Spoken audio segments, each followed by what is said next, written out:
I believe that the current president inherited a country that is totally broke.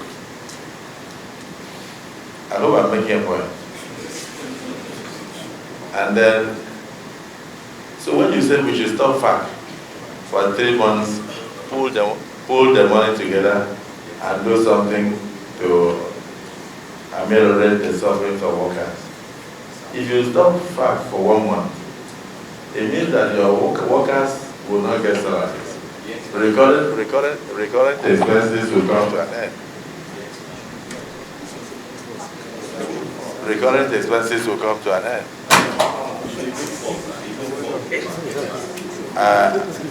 The windfall. No, you don't understand. You don't understand.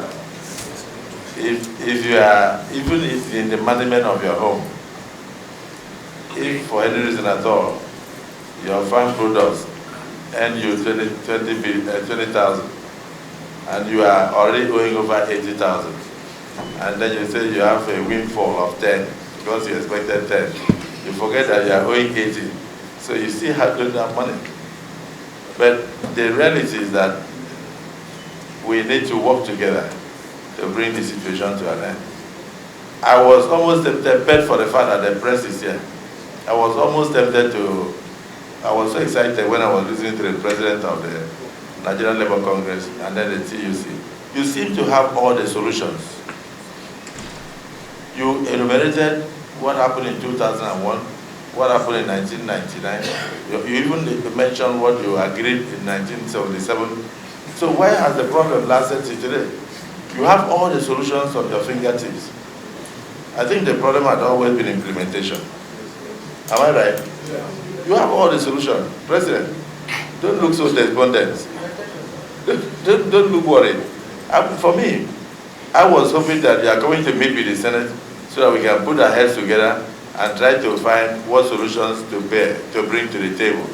But when you were analyzing the situation we have found ourselves, you went to CNG, you moved from there, you went to modular refineries, you moved from there, you went to illegal refineries, you even said you can legalize the illegal refineries.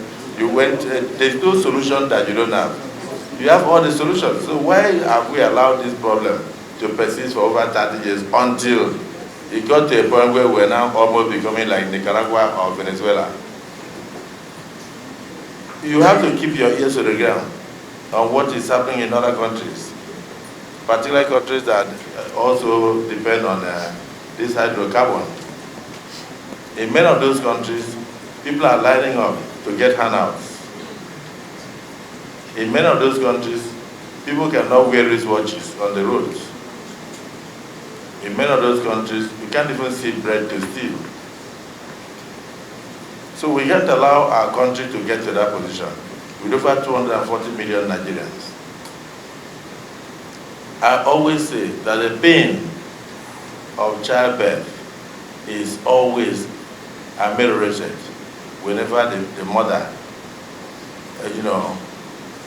visualizes or sees the first smile of the child. No matter what pain she went through to give birth to that child, the pain will be gone.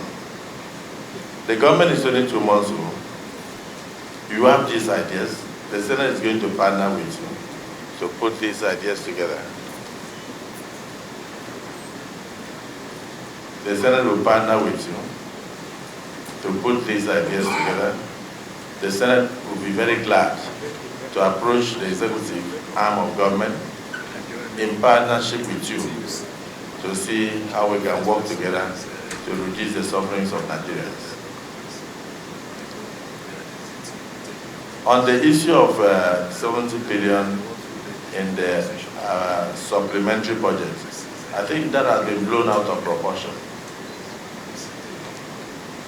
What we met on ground was already an act of parliament, an already signed supplementary appropriation act of 2022, not even 2023. 2022. It was Mr. President's idea that how can I raise more money to immediately tackle this, what we have found on ground. The last administration stopped